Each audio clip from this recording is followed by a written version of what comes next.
Welcome to our channel. Today we how to withdraw from Stash to your bank account step by step clearly. To withdraw from Stash to your bank account, start by opening the Stash app on your mobile device. Log into your account using your credentials. Once you're logged in, navigate to the Portfolio tab at the bottom of the screen.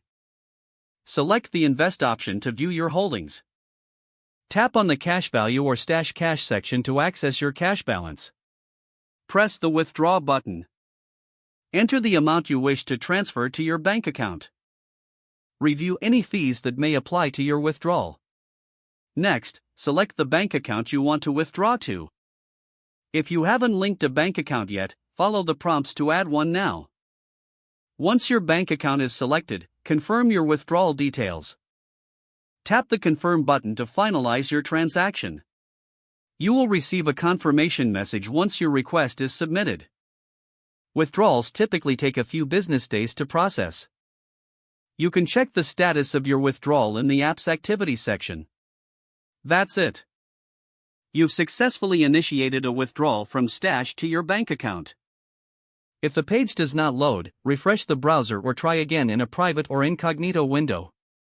Make sure you are using the correct email address, then retype it carefully to avoid small typos. If your password is not accepted, use the Reset option and create a new strong password you can remember. Check your spam folder for verification or security emails, then complete any requested confirmation steps.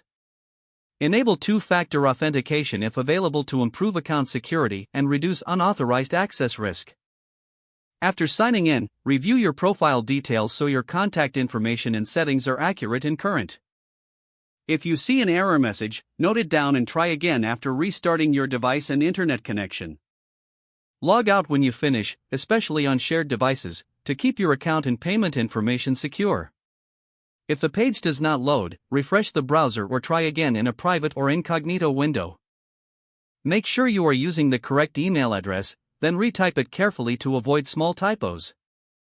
If your password is not accepted, use the Reset option and create a new strong password you can remember. Don't forget to like this video and subscribe to our channel for more step-by-step tech guides.